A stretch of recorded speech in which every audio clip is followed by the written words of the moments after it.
ലോകത്തിലെ ഏറ്റവും ഭീമാകാരമായ 3 കാർഗോ ഷിപ്പുകൾ പരിചയപ്പെടാം. അതിൽ അവസാനത്തെ കാർഗോ ഷിപ്പിന്റെ വലുപ്പം കണ്ടാൽ നിങ്ങൾ തീർച്ചയായും അത്ഭുതപ്പെടും. ഇതിൽ 3-ാം സ്ഥാനം വണൈ ക്ലാസ്. സമുദ്രത്തിൽ വേറിട്ട് നിൽക്കുന്ന തിളക്കമുള്ള പിങ്ക് നിറത്തിലുള്ള ഒരു ഷിപ്പാണിത്. അതുപോലെ തന്നെ പവർഫുള്ളുമാണ്. ഏകദേശം 20 അടി നീളമുള്ള 24,136 കണ്ടെയ്നറുകൾ വഹിക്കാൻ ഈ ഷിപ്പിന് സാധിക്കും. അതായത് ഒറ്റ ട്രിപ്പിൽ 2,40,000 ടണ്ണിലധികം സാധനങ്ങൾ സമുദ്രത്തിലൂടെ കൊണ്ടുപോകാൻ. ഈ ഷിപ്പിന്റെ മോഡേൺ ഫ്യൂവൽ എഫിഷ്യൻസി എഞ്ചിനുകൾ എമിഷൻ കുറക്കുകയും ഒരു എക്കോ ഫ്രണ്ട്ലി മെഗാ ഷിപ്പുകളിൽ ഒന്നാക്കി ഇതിനെ മാറ്റുകയും ചെയ്യുന്നു. 2-ാം സ്ഥാനം OOCL G class. Orient overseas container ലൈനിന്റെ G ക്ലാസ് കപ്പലുകളിലെ 24,188 കണ്ടെയ്നറുകളെ വഹിക്കാൻ കഴിയുന്ന ഒരു മെഗാ ഷിപ്പാണിത്. ഏകദേശം 400 മീറ്റർ നീളവും 58.8 മീറ്റർ ബീമും ഉൾപ്പെടുന്ന ഒരു യഥാർത്ഥ ഭീമൻ. അതായത് 4 ഫുട്ബോൾ മൈതാനങ്ങളെക്കാൾ നീളത്തിലുള്ള ഒരു എഞ്ചിനീയറിംഗ് അത്ഭുതം. അത്യാധുനിക നാവിഗേഷനും ലോഡിംഗ് സംവിധാനങ്ങളും ഉപയോഗിച്ച്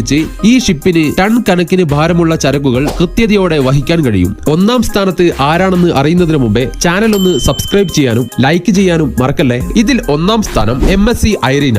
നിലവിൽ ലോകത്തിലെ ഏറ്റവും വലുപ്പമുള്ള കണ്ടെയ്നർ ഷിപ്പ്. ടൈറ്റാനിക്കുമായി ഈ ഷിപ്പിനെ കമ്പയർ ചെയ്യുമ്പോൾ ഇത്രത്തോളം വ്യത്യാസമുണ്ടാകും. 24,346 കണ്ടെയ്നറുകളെ വഹിക്കാൻ ശേഷിയുള്ള ഈ ഫ്ലോട്ടിംഗ് ജയാന്റിന് 400 മീറ്റർ നീളവും 61 മീറ്റർ വീതിയുമുണ്ട്. ഇത് വലുത് മാത്രമല്ല, ഇന്ധന ഉപയോഗം കുറക്കുന്നതിനും കാർബൺ ഉൽപാദനം കുറക്കുന്നതിനും ഏറ്റവും പുതിയ മോഡേൺ ടെക്നോളജി ഉപയോഗിക്കുന്ന ഒരു എക്കോ ഫ്രണ്ട്ലി ഷിപ്പ് കൂടിയാണ്. ഇതിൽ നിങ്ങളുടെ അഭിപ്രായങ്ങൾ എന്തൊക്കെയാണ്? കമന്റ് ചെയ്യൂ.